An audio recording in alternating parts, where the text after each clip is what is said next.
Estamos de volta com Segurança Jurídica Brasil, nesta ocasião conversando com o ex-ministro Carlos Mário Veloso.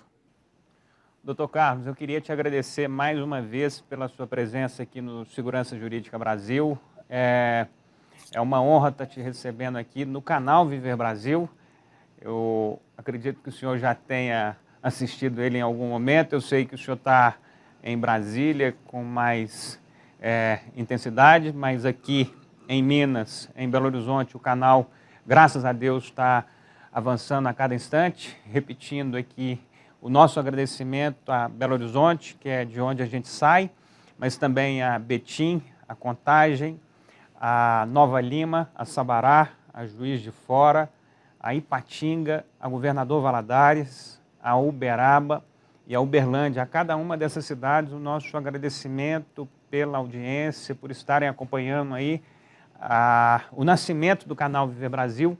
Eu não tenho dúvida que vai ser uma grande história, com participações tão especiais como essa que a gente teve no Segurança Jurídica Brasil de hoje, que é o Dr. Carlos Mário Veloso. Nesse momento aí de discussão, de questionamentos vinculados a essa prisão em segunda instância, a gente entende, e eu queria reforçar aqui nesse nosso segundo bloco, o senhor já deu várias informações aí importantes sobre esse tema, mas a gente entende que o cidadão ele tem lá as suas esferas de discussão jurídica, as empresas idem.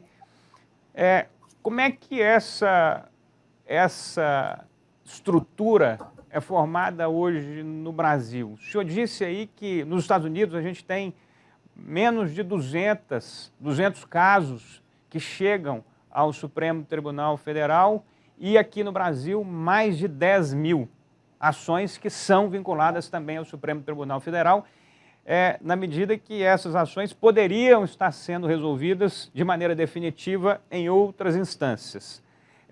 A minha pergunta é: o que o senhor acha que a gente tem que fazer como país para melhorar esse sistema, então, de maneira prática? Temos que ter realmente estabilidade na jurisprudência. Você começou mencionando aquilo que eu falei. Enquanto a Suprema Corte norte-americana aprecia um máximo de 200 casos por ano, digamos 150, mas é a média de casos por ano, no Brasil nós temos 10 mil casos, 15 mil casos, uma coisa, e isso costuma ser para cada um dos ministros 10 mil processos. Está errado isso, claro. Nós estabelecemos o sistema da repercussão geral, porque, veja, nos Estados Unidos, da Suprema Corte, não chegam apenas 150 casos, não. Chegam muito mais de mil recursos. Eles chamam de writ of certiorari. Muito mais de 1.000, de 2.000, de 3.000. Só que eles têm um sistema da relevância. O que é o sistema da relevância? A Suprema Corte somente aprecia aquilo que realmente é relevante para a nação, relevante para a economia, aquilo que tem relevância social, aquilo que interessa a 100 autores ou a 1.000 autores, não interessa. Tem que interessar a nação. Isso é muito importante, viu, Gustavo? Você sabe que a jurisprudência norte-americana autoriza a realização do aborto com aquele aborto aquelas gravidez que estão ainda no terceiro mês, que estão até no terceiro mês. É possível o aborto. A mulher decide, portanto, a respeito do seu corpo. Muito bem, não é? de um modo geral, ela engravidou há mais de 6 meses, é possível? Não. Tem esse prazo estabelecido. E foi a jurisprudência, foi a Suprema Corte norte-americana que autorizou esse tipo de aborto. Agora, e como foi a questão? Muito interessante. Uma jovem no estado do Texas engravidou e quis fazer o aborto, e a lei não permitia. Então, ela foi à justiça e alegou que ela era senhora do seu corpo e que ela poderia decidir a respeito. A justiça texana denegou. Não, isso não é possível. Ela então recorreu à Suprema Corte norte-americana. A Suprema Corte admitiu o recurso. Agora, quando a Suprema Corte admitiu o recurso, Gustavo, a criança já tinha nascido, que a justiça não se faz em semanas, né? Não há uma decisão, uma causa não é decidida em semanas, há uma certa demora, não é? Para a decisão judicial.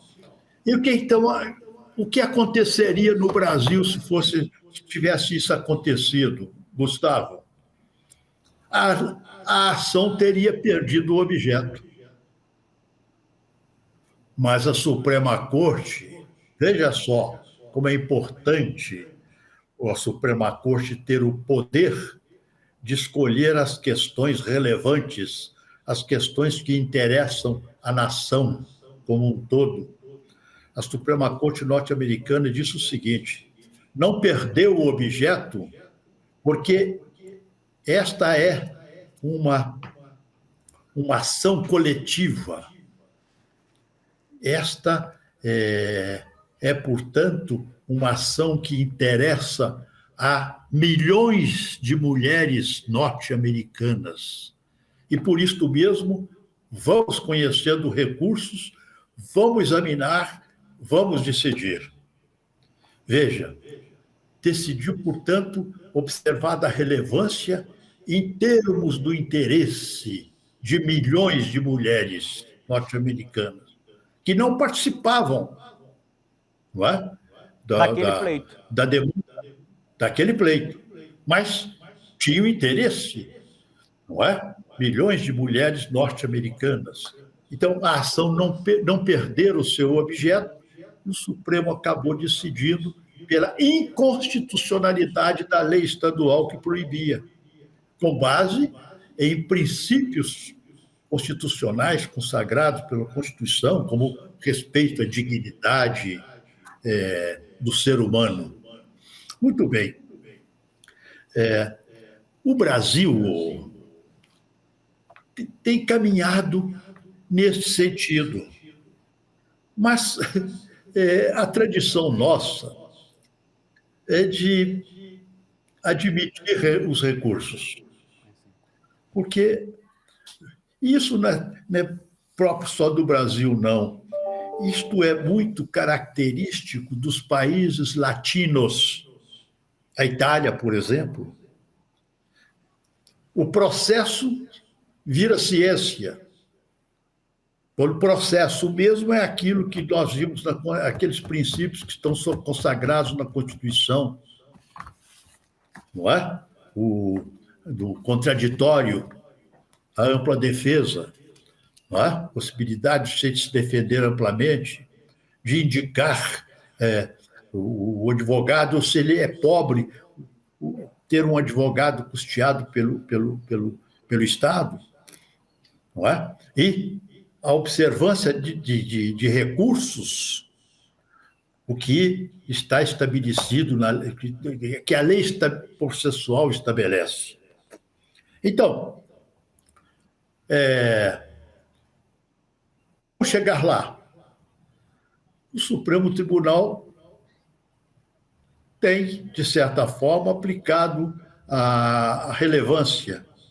Mas, por faltar experiência ao juiz brasileiro em decidir, e também se dificulta a possibilidade de se declarar se é relevante ou não o tema, né? Só, o Brasil só por 2/3, na Suprema Corte norte-americana, os recursos chegam, são encaminhados a uma comissão de 3 ministros da Suprema Corte, 3 justices, 3 juízes.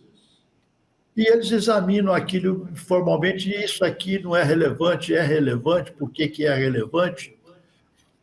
E pronto. Veja como eles são mais práticos, não é? Nós somos latinos mais metafísicos. Olha só. Eu acredito que vamos chegar lá. O nosso agradecimento pela sua trajetória no Brasil, como jurista, como homem público, como pessoa dedicada a desenvolver o nosso país, em cada uma das passagens que o senhor teve nos tribunais de justiça, que tanto fazem pela população brasileira. Então, aproveito aqui para fazer um agradecimento em nome do Segurança Jurídica Brasil, do canal Viva Brasil, mas de cada cidadão que tem em pessoas como você a garantia de um futuro e de um presente mais seguro. Muito obrigado pela sua disposição aí como jurista e muito obrigado por ter estado conosco aqui no Segurança Jurídica Brasil, falando sobre prisão em segunda instância. Obrigado, doutor Carlos Mário Veloso. Também agradeço, viu, Gustavo, a você e ao meu amigo PCO, que conheço desde os tempos de estudante em Belo Horizonte. Agradeço a oportunidade que vocês me deram de estar junto à minha gente, ao meu povo, aos mineiros. Eu que sou um mineiro de 4 costados, mineiro de Entre Rios de Minas, onde nasceu o meu avô, onde nasceu o meu pai, onde nasceu a maioria dos meus irmãos. Muito obrigado, portanto, a vocês, a esta oportunidade que me deram de voltar à minha terra. Faço aqui, então, um registro de algo que muito me emocionou e está na minha memória bem registrada. Teve um dia que o senhor me deu um privilégio muito grande. A gente estava em Tiradentes, em um dos Conexões Empresariais.